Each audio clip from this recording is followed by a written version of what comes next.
Hi students, now start next lecture, lecture number 32 from topic fifth one chromatography and subtopic techniques of paper chromatography such as ascending and descending chromatography. Now paper chromatographic technique can be divided into four types. It is carried out by using these four types that are ascending paper chromatography, descending chromatography, circular or radial chromatography, two-dimensional chromatography. Now in your syllabus there are only two types, ascending and descending. So we go through these two types only. Irrespective of this method, the paper chromatographic or paper chromatography techniques involve following more main important steps. First one is a sample preparation and its application. Second, running or developing a chromatogram. Third one, location of a spot and calculation of RF value.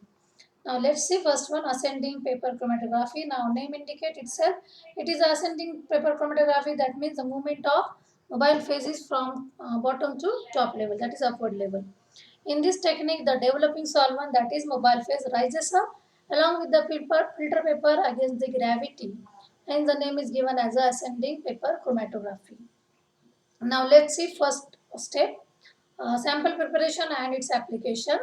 A strip of filter paper, generally Whatman filter paper number 1, having 2.5 centimeter breadth and 25 centimeter height is taken, where a horizontal line with lightly handed pencil is drawn, called as a baseline from 2 to 3 centimeter from one of the end of this filter paper. Then this size can be varied depending upon the number of spot. Generally for one spot the ratio is 1:10, and if more number of spot are there, we can change the breadth and height also. The sample used in the form of concentrated solution, that means we have to prepare concentrated solution of the test solution. Sample spot is applied in the center of the horizontal baseline, which is we already done. While applying the sample, care should be taken that spot should not be too large. For this purpose, we have to use capillary tube or lambda pipette. With the help of this, we can spot the sample. After its application of the spot, dry the spot with the help of air blower, and then again second application is done. Repeat the procedure for 2 to 3 times. Now this diagram gives idea about direction of movement of solvent from bottom to top level, that is from upward level, along with the filter paper. This is baseline called as a start line. This is chromatographic paper and this is the mobile phase, that is a solvent. And now these are the colored A, B, C, D is nothing but sample spot. Now let's see second point, that is developing or running a chromatogram. Second step, how it get developed. Suitable developing solvent, that is mobile phase, is taken in chromatographic tank, and that tank is covered with the help of lid so that the vapors of that mobile phase get capture the area inside the tank. Now the filter paper strip with sample is suspended in this tank in a such a way that the lower end of that filter paper just get deep into the solvent, that is mobile phase. Care should be taken that sample spot should not be get deep into the solvent, only the filter paper. And it also care should be taken that the filter paper side should not touch to the wall of the tank. When a large number of spots are to be placed on the filter paper, the tank is again get covered in. The solvent rises up along with the paper due to the capillary action. As the as the solvent move upward, it brings out the separation of the component, that is a spot present on the sample. After solvent rises to a sufficient height, took out the paper and marked the solvent front immediately, dyed that paper with the help of blower, and this is the paper which is obtained from all this process is called as a chromatogram. Now this diagram gives idea about how the chromatogram get developed. This is the baseline. From this baseline we have to spot the sample or apply the sample spot. Then we put the filter paper strip within the tank, chromatographic tank, which already contain mobile phase. Due to the capillary action, mobile phase run upward direction and separated the spot. After sufficient height, remove the filter paper and mark the solvent running as a solvent front. Calculate the x and y value, that is sample and spot. Now this is the same another diagram which gives idea about how the development of chromatogram takes place. This is the example, or this is the strip which is showing separation of plant pigments. This is the name of different plant pigments. Now third step is location of spot.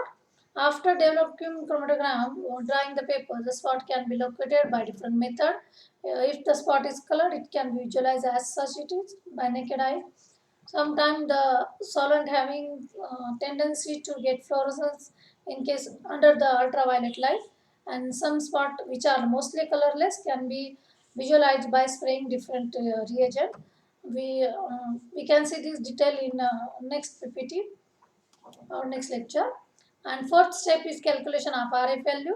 For that, you have to use this formula. RF is equal to distance traveled by spot to the distance traveled by solvent. So from the center of the spot to the solvent front, calculate the distance in centimeter of the spot. Similarly, calculate the distance in centimeter of the solvent from baseline to solvent front. Put the values here and calculate the RF value. Now next type is descending paper chromatography. Name itself indicate that this is the descending, that means travel from top to bottom towards the gravity. In this technique, the paper is suspended in the chromatographic tank in a such a way that the solvent flow down along with the paper. खाली येतो top पासून bottom कडे solvent काय येतं खाली येतो. Thus here the development of chromatogram will occur as faster. This method is more beneficial to ascending paper chromatography because if the solvent is more viscous and having high density, its movement against gravity will be somewhat slower or difficult. In case of this descending paper chromatography, the movement of such a solvent is will be faster one, and hence it is a better choice. In descending paper chromatography, the paper is prepared in same manner as in ascending. However, the paper is suspended in the tank in a such a way that solvent flow down along with the paper. For this, solvent reservoir is placed at the top of the chromatographic tank. As the solvent move down, it brings out the separation of the component. After the solvent move down to a sufficient distance, again remove the paper out. Mark the solvent front with the help of pencil. Paper is dyed. Spots are located and then calculate RF value. Now this diagram gives idea about the descending paper chromatography, where this is the tank in which solvent, that is mobile phase, is placed. Now here it is showing clear cut and paper is hanging in this condition. Spot travel from top to bottom direction. So it is the exactly opposite to that of ascending paper chromatography. So thank you guys. Thank you for watching this video. Now lots of videos related to this one is available on the internet, so go through that, you can get clear idea. So name itself indicate ascending, descending, that is ascending means upward direction, descending means downward direction. So this is the main difference between these two types of chromatographic techniques.